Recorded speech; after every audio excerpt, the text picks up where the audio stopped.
కేశవ ఒక్కడే కూర్చొని బాధపడుతూ ఉంటాడు. అయితే మాధవ భోజనం చేయడానికి రారా అని పిలుస్తాడు. నాకు తినాలని అనిపించడం లేదు అన్నయ్య అని కేశవ అంటాడు. ఏమైంద్రా, ఎందుకు అంతగా బాధపడుతున్నావు అని బాధపడతాడు. మన ఇంటికి మళ్ళీ శాపం తగిలినట్టు కనిపిస్తుంది అన్నయ్య నాకు అని కేశవ మాధవతో అనగానే, మాధవ అదేమీ లేదు, అది ఏమీ ముని శాపం కాదురా. ఆ రోజుల్లో అంతగా తపస్సు చేసేవాళ్ళు కాబట్టి వాళ్ళ నోటికి చాలా పవర్ ఉండేది. కానీ ఈ రోజుల్లో నోరు పారేసుకునే వాళ్ళు చాలామంది ఉంటారు. అలాంటి వాళ్ళు పెట్టిన శాపం ఎప్పటికీ తగలదు.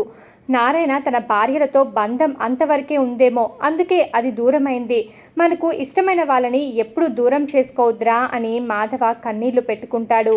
ఎప్పుడు ప్రేమించిన వాళ్ళని దూరం చేసుకోకుండా ఉండాలి. మనం ఎంత కావాలని అభిమానిస్తున్నామో వాళ్ళకి తెలియచేయాలి. నారాయణతో ఆ బంధం అంతవరకే ఉండింది. లోపల బాధపడుతున్నా బయటికి మాత్రం గంభీర్యంగా కనిపిస్తున్నాడు. ఇక చక్రి అంటావా, వాడి చేతులారా వాడి జీవితాన్ని నాశనం చేసేసుకున్నాడు. వాడి జీవితాన్ని వాడు నాశనం చేసుకొని దేవత లాంటి మహాలక్ష్మిని ఈ ఇంట్లో ఉంచి వెళ్ళేలా చేశాడు.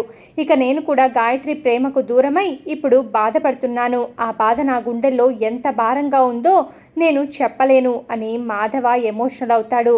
ఇక కేశవ ఎలాగైనా సరే శైలు ప్రేమను దక్కించుకోవాలని ఫిక్స్ అవుతాడు. ఎలాగైనా ప్రపోజ్ చేయాలి అని అక్కడికి వెళ్తాడు. అయితే మాధవ ఎక్కడికి వెళ్తున్నావురా అని అడిగితే, ఒక బండి రిపేర్కి వచ్చిందన్న, వెళ్ళి వస్తాను అని పరిగెత్తుకుంటూ వెళ్తాడు. మహా హాస్టల్ దగ్గరికి చక్రి అయితే వెళ్తాడు. అయితే అక్కడ సారీ అన్న బెలూన్స్ కనిపించడంతో దివ్య ఏంటిది, ఎవరి కోసం సారీ అని అక్కడ చూడగానే కింద చక్రి కనిపిస్తాడు.